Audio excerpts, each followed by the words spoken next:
오늘 이 본문 처음에 등장하는 이 접속사 그런즉이라는 말은 이 앞뒤 내용을 이어주면서 특별히 앞의 내용들이 이어서 등장하는 문장의 이 근거를 이야기하기 위해서 쓰여진 말입니다. 이 사도 바울이 앞에서 말한 내용은 이 그리스도인의 삶에 관한 내용이었습니다. 그리스도인은 빛이 되시는 예수 그리스도를 통해 빛 가운데 살게 되고 또 빛의 열매를 맺는 은혜를 경험하게 된다는 것이죠. 그러나 빛 가운데 산다고 해서 이 죄에 대한 유혹을 받지 않는 것이 아니다라는 것입니다. 세상은 어둠의 일을 하도록 계속해서 그리스도인들을 유혹합니다. 우리는 호흡이 닿는 그날까지는 죄에 대한 유혹을 받으며 살아갈 수밖에 없습니다. 그래서 우리는 매일같이 영적으로 깨어 있어야 한다라는 것이죠. 이것이 사도 바울이 앞에서 말한 내용이었습니다. 그리고 나오는 내용이 15절의 말씀인데 15절의 말씀을 함께 읽겠습니다. 그런즉 너희가 어떻게 행할지를 자세히 주의하여 지혜 없는 자 같이 하지 말고 오직 지혜 있는 자 같이 하여. 그런즉 우리 그리스도인들은 영적으로 깨어 있으려면 어떻게 행해야 하는지를 자세히 주의해야 한다라고 말합니다. 여기서 주의하다라는 헬라어 단어는 블레페테입니다. 이 말은 보다라는 단어 블레포의 현재 능동태 명령어입니다. 따라서 영적으로 깨어 있으려면 우리는 쉼 없이 우리 자신의 영적 상태를 지켜보아야 한다, 살펴야 한다라는 것입니다. 그래서 지혜 없는 자 같이 하지 말고 지혜 있는 자와 같은 그런 삶을 살아야 한다라는 것이죠. 이 문장을 계속해서 묵상하면서 이 구절을 묵상하면서 슬기로운 다섯 처녀가 생각이 났습니다. 신랑이 언제 올지 모르지만 불을 켤 기름을 넉넉히 준비하여 기다렸던 슬기로운 다섯 처녀가 이 결과적으로는 신랑을 만나게 되었고 잔치가 열리는 그 장소로 들어가게 되었습니다.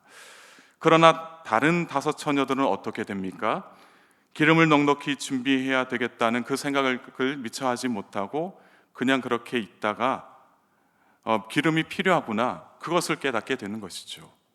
그래서 기름을 구하러 간 사이에 신랑이 도착하게 되고 결국에는 그 신랑과 함께 기름을 준비한 슬기로운 다섯 처녀들만이 혼인잔치에 들어가게 됩니다. 그 이후에 문이 굳게 닫혀서 나머지 다섯 처녀들은 그 잔치에 함께 들어가지 못하게 되는 것이죠. 이렇게 주님이 오시는 그날까지 우리는 우리의 영적 상태를 계속해서 점검해야 하는 그런 지혜로운 그리스도인이 되어야 한다라는 것입니다. 세상의 일을 핑계로 우리의 영을 주의 깊게 살피지 않으면 내 영의 상태가 어떠한지를 우리는 모를 수밖에 없습니다. 영적으로 메말라 있는지, 영적으로 병들어 있는지 알지 못한 채 그렇게 살아가게 된다는 것이죠. 그러다가 어느 날 문득 생각이 나서 내 영을 살펴봤더니 심각한 영적 고갈 상태가 되어 있다는 것을 발견하게 됩니다. 이렇게 되면은 대부분 어떻게 됩니까? 대부분 하나님을 원망하고 또 다른 사람을 원망하게 되는 것이죠. 왜 이 지경까지 내버려 뒀냐고 그렇게 이야기를 합니다. 우리가 그렇게 원망하면서 살아가는 그런 삶이 되어서는 안 된다라는 것이죠.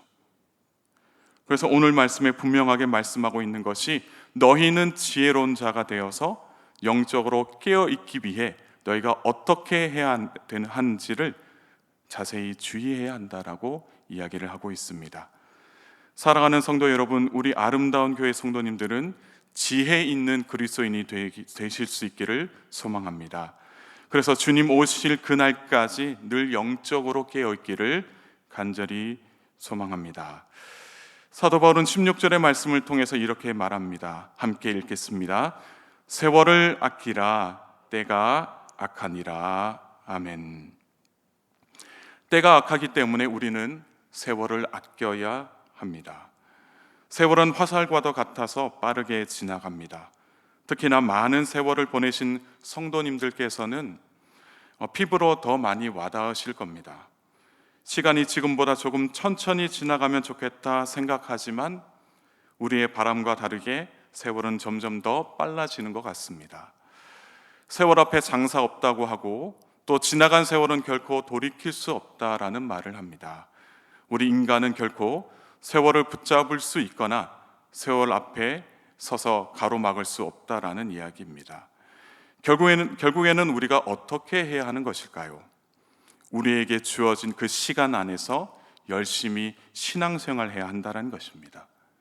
지나가는 세월을 탓하기보다는 세월을 소중히 여기는 그런 지혜로운 그리스도인이 되어야 한다는 것이죠. 우리는 빠른 세월을 보내는 동안 세월을 아끼며 하나님을 더욱 의지하는 그리스도인이 되어야 한다는 것입니다. 더욱이 이 세상은 너무나도 악하기 때문에 우리가 그리스도를 잘 의지할 수 있도록 절대로 돕지 않습니다. 오히려 예수님을 의지하는 우리를 세상은 조롱하고 핍박하기까지도 합니다. 그러므로 우리는 17절의 말씀을 통해서 알 수 있듯이 우리는 어리석은 자들처럼 이 세상 안에서 살아가면 안 된다라는 것이죠. 우리에게 주어진 이 시간 안에서 과연 우리를 향하신 주님의 뜻이 무엇인가 생각하고 또 주님의 뜻을 깊이 생각하며 또 이해하고 그 주님의 뜻을 따라 살아가야 한다는 것입니다. 사도 바울은 이 주님의 뜻을 이해하고 따르는 삶이 무엇인지를 구체적으로 우리에게 이야기를 하고 있습니다. 18절의 말씀을 통해서 사도 바울은 술 취하여 방탕한 삶을 사는 것은 우리를 향하신 주님의 뜻이 아니다, 우리가 해야 할 그런 삶이 아니다라는 것입니다. 오히려 우리는 성령으로 충만하여 이 세상에서 성령의 인도하심을 따라서 살아가야 한다는 것입니다. 이것이 바로 우리를 향하신 주님의 뜻입니다. 이것이 주님의 뜻을 따라 살아가는 그리스도인의 삶이라는 것입니다. 또한 19절의 말씀을 통해서 우리가 알 수 있는 것은 교회는 하모니를 이루어 찬양하는 신앙 공동체가 되어야 한다는 것입니다. 하모니를 이룬다라는 것은 이렇습니다. 서로 다른 음색과 또 파트를 가지고 있음에도 서로의 목소리를 귀담아 들을 줄 아는 그러한 공동체가 되어야 한다는 것이죠. 그리고 그 안에서 자신의 목소리를 너무 크게 내거나 또 아예 내지 않는 것은 오히려 아니고 우리가 적당하게 소리를 내어서 화음을 이룰 줄 알아야 한다는 것입니다. 이것이 바로 주님께서 원하시는 교회의 진정한 모습이다라는 것입니다. 그리고 무엇보다도 하나님을 찬양할 줄 알아야 합니다.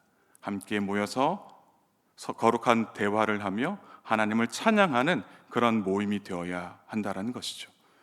함께 모여서 세상의 좋은 것들에 대해서 기뻐하는 것이 아니라 오히려 함께 모여서 하나님의 은혜를 서로 나누고 하나님을 찬양하는 그런 교회가 되어야 한다는 것입니다. 또한 20절의 말씀을 통해서 우리에게 이야기하는 것은 범사에 하나님께 감사하며 살아가야 한다는 것입니다. 우리가 어디에서 무엇을 어떻게 하든지 간에 함께 하시면서 은혜 베풀어 주시는 그 하나님을 잊지 않고 늘 감사하는 삶을 살아야 합니다.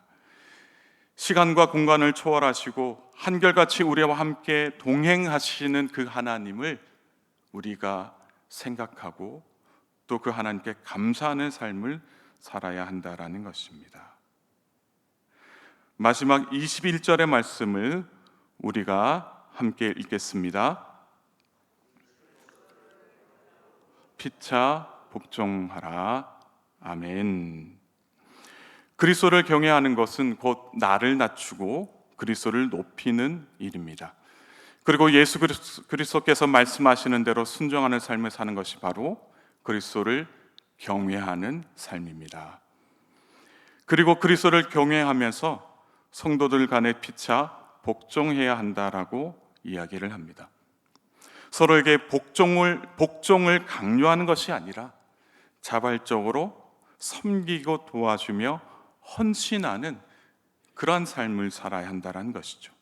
이것이 바로 우리를 향하신 주님의 뜻입니다. 이것이 주님의 뜻을 따라 살아가는 그리스도인의 삶이다라는 것입니다. 사랑하는 성도 여러분, 오늘 하루도 지혜로운 그리스도인으로서 살아가실 수 있기를 바랍니다. 영적으로 깨어 있기 위하여 시간과 장소를 구별하지 않고 자신의 영적 상태를 살펴볼 줄 아는 그런 신앙인이 되기를 소망합니다. 그래서 영적으로 병들거나 지쳐 있을 때 하나님께 나와 회복의 은혜를 경험하실 수 있기를 소망합니다. 또한 주님의 뜻을 따라 오늘 하루도 성령 충만하고 하나님을 기쁘게 찬양하며 또 하나님께 감사하며 그리스도를 경외하며 성도들 간에 피차 복종하는 신실한 그리스도인이 될 수 있기를 주님의 이름으로 축복합니다. 함께 기도하시겠습니다. 은혜와 자비의 하나님, 오늘도 새벽자단을 쌓도록 은혜 베풀어 주시니 감사합니다. 에베소서 5장 15절에서 22절의 말씀을 통해서 주님 은혜 받게 하시니 감사드립니다. 주님, 저희는 여전히 악한 이 세상 속에서 살아가고 있습니다. 간절히 바라옵기는 영적으로 깨어있기를 소망하오니 주님 은혜 베풀어 주옵소서. 그래서 주님이 가르쳐 주신 대로 영적으로 깨어있기 위하여 오늘 하루도 우리의 영혼이 어떠한가를 살펴보기를 원합니다. 간절히 바라옵기는 영적으로 지치고 피곤하여 삶의 의욕을 잃어버린 성도님들이 있다면 주님께서 친히 찾아와 주셔서 강하고 의로운 손으로 성도님들의 영혼을 붙들어 주옵소서. 그래서 치유되고 회복될 수 있도록 주님께서 도와 주옵소서. 오늘 하루도 주님의 뜻대로 살아가기를 소망합니다. 성령 충만한 하루를 보내게 하시고 삶 속에서 감사와 찬송이 끊이지 않도록 주님께서 은혜 베풀어 주옵소서. 또한 그리스도를 경외함으로 하나님의 말씀을 따라 살아가는 귀하고 복된 인생 되게 하시고 성도들 간에 피차 복종할 수 있는 신실한 그리스도인들 될 수 있도록 은혜 베풀어 주옵소서. 모든 영광 하나님께 올려드리고 살아서 역사하시는 우리 주님 예수 그리스도 이름으로 간절히 기도드리옵나이다. 아멘.